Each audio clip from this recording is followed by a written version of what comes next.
सोने की कीमतें तो देखिए आसमान छू रही हैं। ऐसे में अक्सर लगता है कि अरे निवेश करने का सही टाइम तो कभी आएगा ही नहीं। अगर किसी के मन में भी यही दुविधा है तो चलिए आज हम एक ऐसी स्मार्ट स्ट्रैटेजी पर बात करते हैं जो इस डर को शायद दूर कर दे। सबसे पहले जरा इस नंबर पर गौर कीजिए, 12%। ये क्या है? ये वो एवरेज सालाना रिटर्न है जो 2010 से 2026 के बीच मिला। और मिला कैसे? सिर्फ हर साल थोड़ा थोड़ा सोना खरीद कर। इससे एक बात तो साफ है कि लगातार निवेश करना कितना फायदेमंद हो सकता है।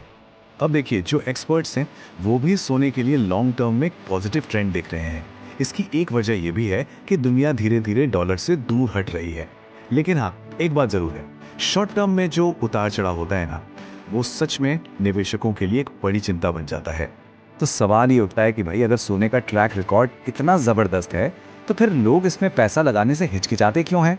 असल में असली दुविधा तो तब शुरू होती है जब निवेश के लिए एक बड़ी रकम, एक लमसम अमाउंट हाथ में होता है। सोचिए, एक तरफ तो ये डर है कि कहीं 10 लाख रुपए लगाए और लगाते ही मार्केट धड़ाम से नीचे ना आ जाए, और दूसरी तरफ ये सोचे कि अगर मार्केट गिरने का इंतजार करते रहें और वो गिरावट आई ही नहीं तो फिर तो मुनाफे का पूरा मौका ही हाथ से चला जाएगा।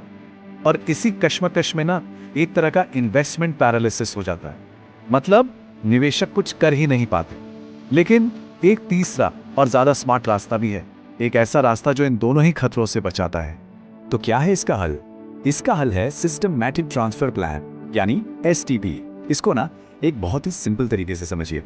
मान लीजिए आप एक साथ पूरी शॉपिंग करने के बजाय हर हफ्ते थोड़ा थोड़ा सामान खरीदते हैं। इससे क्या होता है, आपको हमेशा एक अच्छी एवरेज कीमत मिल जाती है। एसटीपी भी ठीक यही करता है। ये एक ही बार में सबसे ऊंची कीमत पर खरीदने के रिस्क को कम कर देता है। तो चलिए अब देखते हैं कि ये असल में काम कैसे करता है।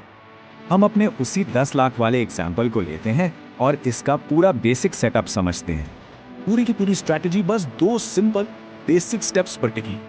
ये 2 स्टेप्स इन्वेस्टमेंट प्रोसेस को समझ लीजिए कि ऑटो पायलट मोड पर डाल देते हैं। तो स्टेप नंबर 1, अपने पैसे को बैंक अकाउंट में बेकार मत पड़ा रहने दीजिए, उसे एक लिक्विड म्यूचुअल फंड में डालिए। क्यों?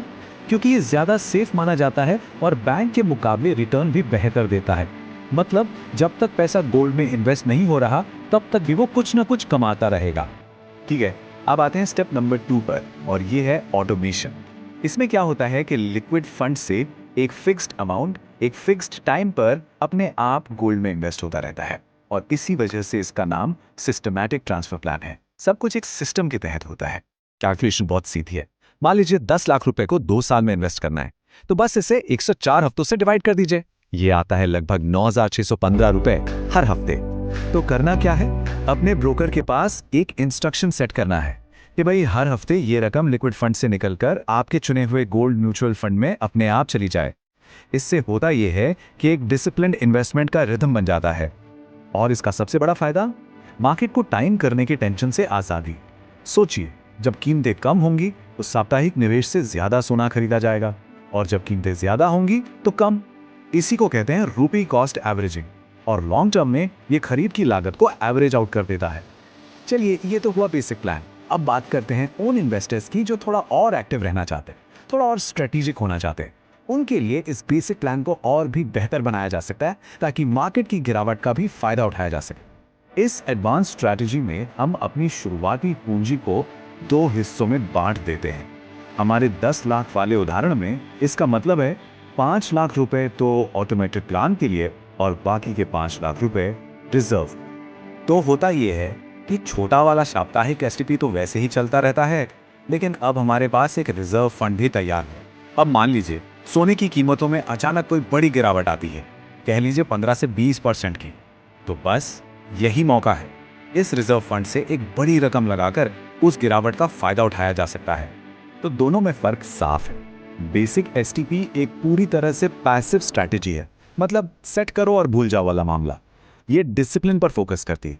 वहीं जो एडवांस्ड वर्जन है वो उन लोगों के लिए है जो मार्केट के बड़े मूव्स पर नजर रखना चाहते हैं और उन्हें कैश करना चाहते हैं।